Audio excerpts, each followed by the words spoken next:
बुरा मत मानिएगा बहन जी, आपसे एक बात पूछ सकती हूँ? जी जरूर, पूछिए। ये घर आपका अपना है या किराए का है?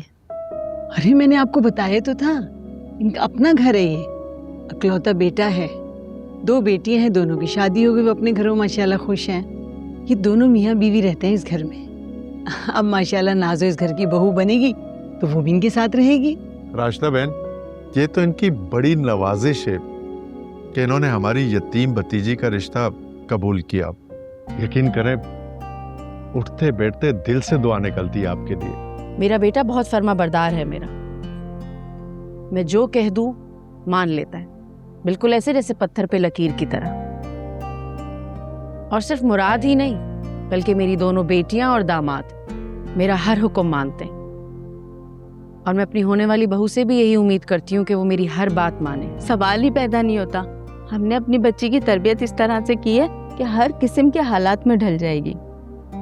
खुशी हुई सुन के, मुझे ऐसी बहू की तलाश थी। आपको बिल्कुल मायूसी नहीं होगी। वैसे मुराद बेटा कब तक आ जाएगा?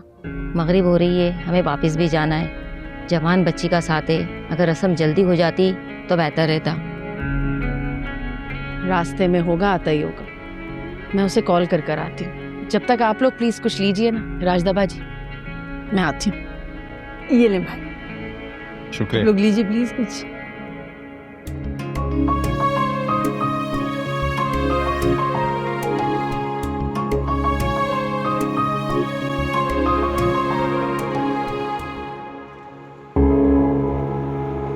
फारा?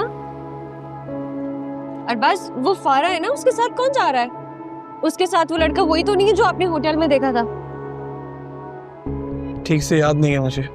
तो आप क्या करेंगे? आप उससे पूछेंगे इस बारे में? कोई जरूरत नहीं है पूछने की, कोई जवाब ही नहीं मिलता जब उसने कोई बात ही नहीं माननी मेरी। कि कैसी बातें कर रहे हैं आप? बहन है वो आपकी और आपका फर्ज बनता है आप उसकी मदद करें। गलत हाथों में जा रही है। सोनिया वो बहुत प्रो हो चुकी है, तुम नहीं जानती उसको। जब मुझे अपना सगा भाई नहीं मानती तो क्या फायदा ये सारी बातें करने का। तो मुझे नहीं लगता कि अब उसे कोई भी बात समझानी चाहिए। मैं उसको उसके हाल पे छोड़ चुका हूँ।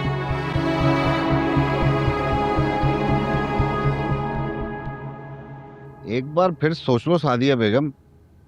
मैं सोच चुकी हूँ जितना भी मुझे सोचना था, और तुम भी इस शशोपन से बाहर निकलो।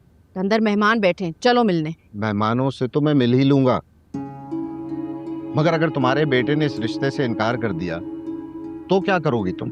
नहीं करेगा वो इनकार। मैं उसे मौका ही नहीं दूंगी इस दफा इनकार करने का। तुम बहुत गलत कर रही हो सादिया। याद रखना, एक दिन बहुत पछताओगी अपने इन फैसलों पर। खुदा ना करे वो दिन कभी आए, और अगर कभी आ भी गया ना तो तुम्हें मदद के लिए कभी भी नहीं बुलाऊंगी, और ना ही तुम्हारे कंधे पर सर रख कर रोऊंगी। पता नहीं तुम्हें तब ये कंधा मुयस्सर होगा भी कि नहीं। तब की तब देखेंगे। फिलहाल अपने बेटे को कॉल करो, फोन ही नहीं उठा रहा है वो मेरा, और उससे कहो कि फौरन घर पहुंचे। और इस पर भी तुम्हारा दावा है कि तुम सब ठीक कर दो, सब देख लोगी।